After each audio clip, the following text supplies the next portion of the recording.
Hey friends, Tina Hochmuth here, coming at you with a quick Tina's tip to help you in building your business. But let me start with a question. Are you an owl? Think about the owl. Who? So we talked about the most important time in your business being the first 48 hours, right? The first 24 to 48 hours. But what should you be doing in that time?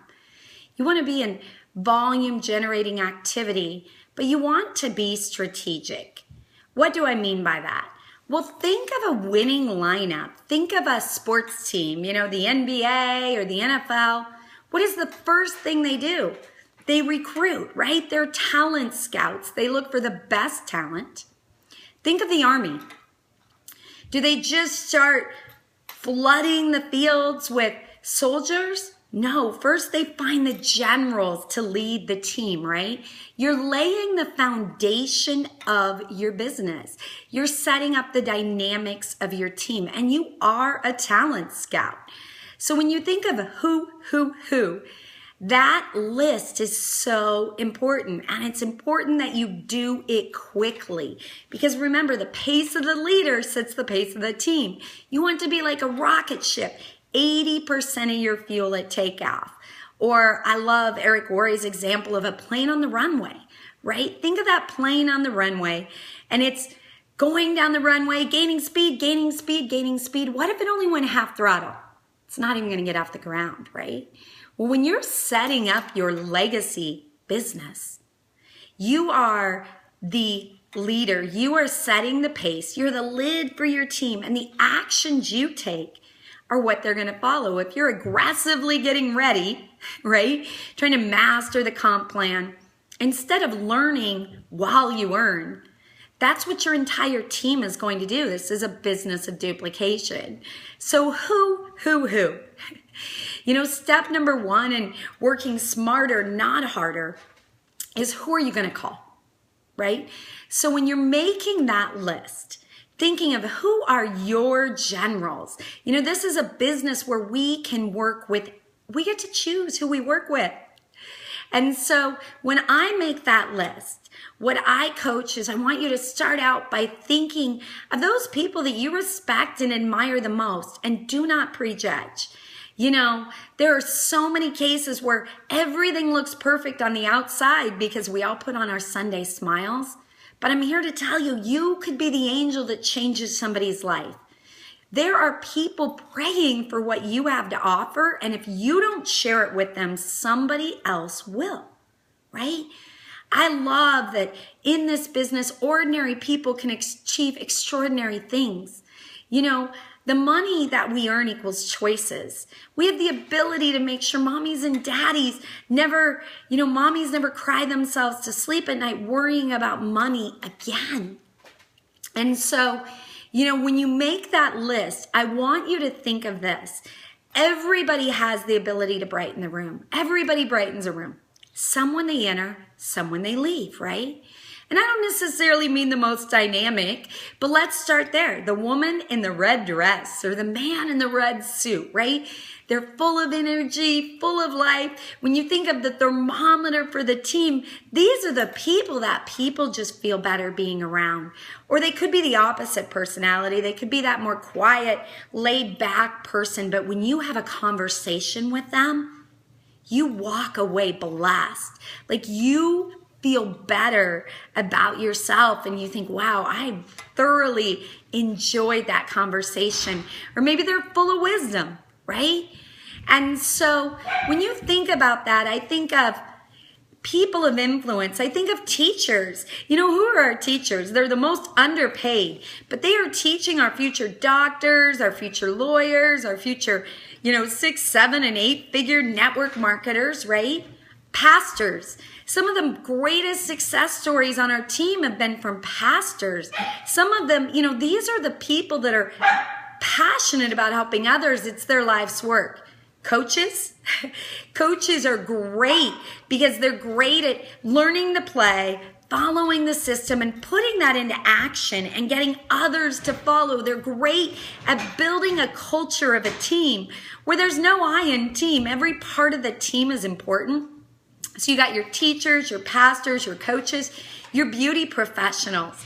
You know, when people are in their chair, what do they talk about? They become a psychiatrist, right? They talk about financial problems, health challenges, needs in their life. Like, people naturally open up to them. They have a captive audience every single day. Your fitness professionals, you know, their life's work is helping people feel and become better. Your medical professionals, these are people of influence. And when you have a product that is proven, a product that will genuinely help somebody, you know, they're naturally going to share it. And your doctors, they don't get paid if they're not seeing patients. Your nurses are some of the most underpaid, hardest working people there is. And then what about your full-time networkers? Obviously, they've done a great job of building a team. And then 6 or 7 figures in earners in any industry, because these people work hard, right? They didn't accidentally get there.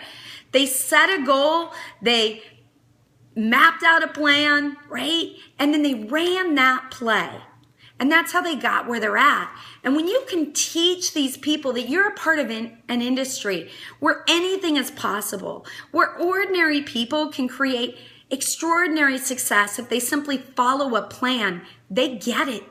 They absolutely get it. So you want to make that list as soon as possible. And the best place to make that list is your cell phone.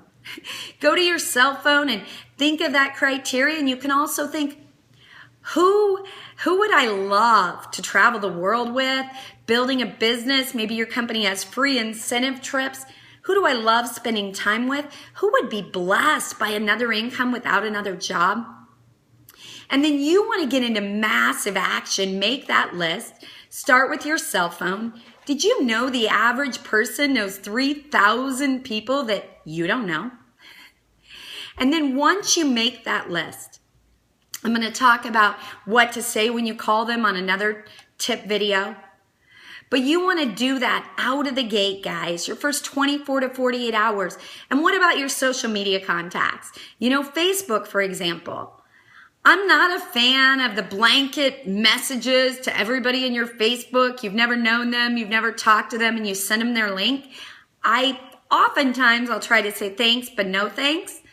But sometimes I'm too busy. Hundreds of messages a day, I don't even reply.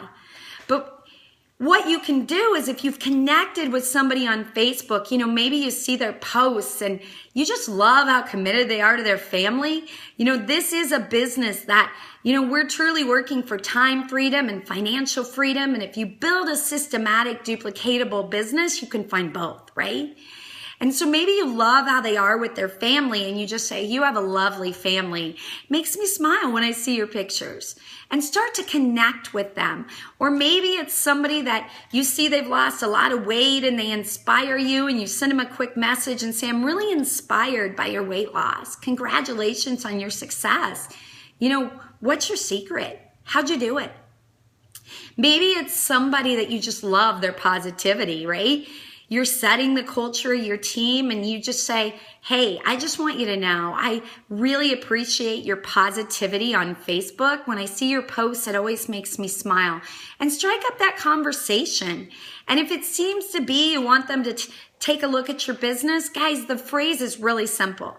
Facebook's impersonal. I'd love to have a conversation with you. You know, when's a time that we can get off Facebook and have a quick chat? And it really is that simple, because this is a relationship business. And most importantly, it's all about them. You're sorting. Don't get attached to the no. The no is one step closer to yes. And guys, they're not saying no to you. Maybe they need more understanding. Maybe it's bad timing. Maybe it's no for right now. But the no is one step closer to a yes. I heard years ago the McDonald's drive-thru approach. You know, think of the guy working the McDonald's drive-thru, and when somebody says, you know, he says, would you like to supersize that? Do you think he bursts into tears or he runs away from the drive-thru and he doesn't pick up that phone? No, guys. You know what? He says, next. That's what you're doing. You're sorting. And when you realize that you could be the angel that changes somebody's life and it becomes about them, that no is not a rejection. It simply means next. When you realize, when you get to the point, like, I feel selfish not sharing what we found because we've truly found a better way that people can find financial freedom and time freedom, then that's not going to be a rejection for you. It's simply going to mean next or no for right now, right? Or they maybe don't understand, but you've got to move on to the next person. Don't worry about the person that says no. Focus instead on those who simply don't know. So I hope this has been helpful for you. Have an amazing day, and I'll be back at you with another Tina's Tip.